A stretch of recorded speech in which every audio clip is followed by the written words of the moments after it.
This is part 2 of managing hosts with vSphere Client. If we click over to Advanced Settings, it's called Direct Path, where we can actually associate physical cards in the host with a VM directly. So we could actually present a PCI device directly to a virtual machine. Now, typically this is not going to be required, but if you have something specialized or something where the virtual machine really needs the performance of having access to the device directly, it is possible to do that. In this case, we'll configure it here. We're not really going to look at this in the course, but VMware has some excellent documentation on it. If I click over to Power Management, this particular setup that I'm using doesn't support Power Management, but we could configure it here.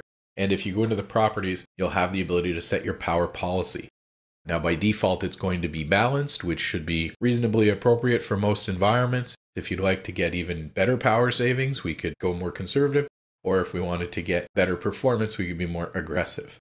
This is all quite interesting, but when we start looking at the distributed resource scheduler later, we also have distributed power management, and we can actually do power management at the cluster level on a large scale with large numbers of hosts participating in making sure that enough resources are available to meet a particular workload, but shutting down or putting to sleep servers that aren't required. And then as workload increases, then we can wake those machines up and actually distribute workload to them using the distributed resource scheduler.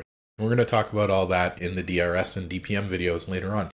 So we've got a whole other section below here for software. If we go down to software, you'll see we've got license features. I'm running in evaluation mode, so effectively I've got access to all the features. Once we've decided what features we really need and what we don't, and which edition of VMware best meets those needs, Standard or Enterprise Plus, then we can go ahead and acquire the license and go ahead here and click Edit, and then provide the license directly. It's true, you can get a free license key for ESXi. There's limitations that come with that, and of course lots of features that aren't included. But you will need to go on VMware's website, you will need to register for it, they'll provide you a key, and then you'll have to provide it here. At this point, I'm running in evaluation mode of Enterprise Edition. If I register for the free version of ESXi, then I'm going to be running in a much more limited environment. Less access to resources, less features, and not able to be managed by vCenter and do all that cool distributed resource scheduling, distributed power management stuff I was talking about before.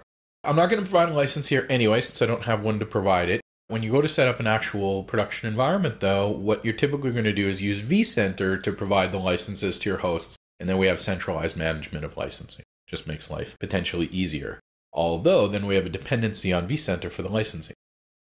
I can set up time sync with an external source, potentially with domain controllers, or with a router, or an external NTP server, or maybe even a GPS clock that's installed on your network, or process controls or something like that in an industrial environment. Timekeeping is very important in an Active Directory environment.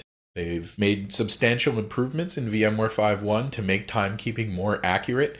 I definitely recommend that you review the VMware timekeeping document out on VMware's website, and I'll provide a link to that in the additional reading. Now, VMware Tools does provide VMware Time Sync.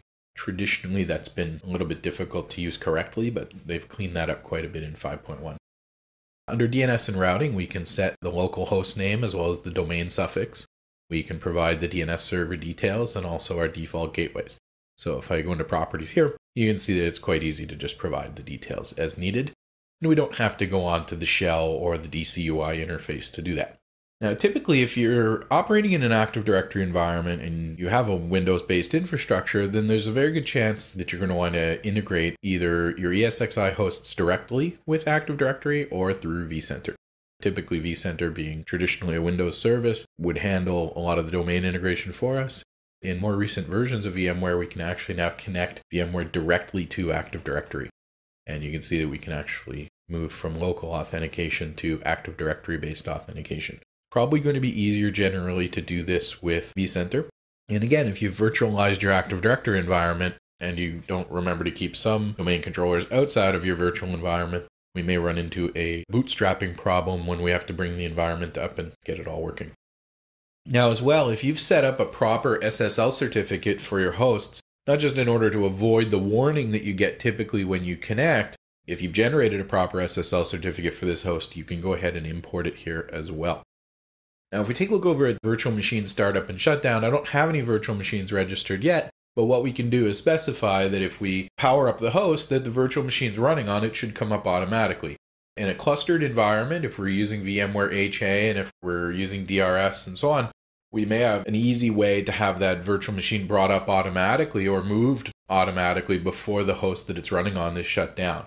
When you're running in a clustered mode, you can't really use these options. These options are not really available at the cluster level either, so we'll talk about that more in the later videos. If you go into the properties, you can just say whether or not you want to allow them to start and stop, and then we can say which ones start up automatically and which ones start up in any order after the initial priority startup, and then which ones will be started up manually. Set some swap file settings.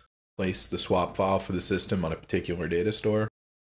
Access the firewall settings as well as the services settings for the host, and we're going to take a look at this in some later videos. If you have local solid-state storage, you can also configure local host caching based on solid-state based data stores.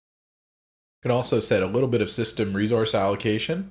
And we've got these agent VM settings, which we don't really ever get into in this series. We can also set various advanced settings here as needed. So now that we've seen the configuration section, we can also view a little bit of details on the local users and groups. We'll see this in a later video. You can also view the events associated with the system, which is separate from the log files, which we'll take a look at in a later video. Also permissions. So the one thing I said I would do was import the virtual machine. I've got one sitting out on my data store. If I go into my configuration and go to storage, you can right-click the data store and say browse. And from there, you'll see that I've got a folder that has some installation ISOs that I'm going to use, and also has a folder for my virtual machine. The VMX file basically describes the virtual machine or has all the settings associated with the virtual machine. And if I right-click on it, I can say add to inventory. And you'll see that it gives me the option to provide the name that I want to use for it, what host I want to place it on. I can go ahead and have it registered there. And then I could simply power that virtual machine on and start interacting with it or modify its settings as needed. So we're going to see all that in a later video. This gives us a pretty good idea of what we can use the vSphere client for. This is definitely the tool that you're going to spend by far the majority of your time in for your work with VMware. In the next few videos, we're going to start taking a look at some of those specific areas that we can configure, such as networking and storage and configuring virtual machines and so on.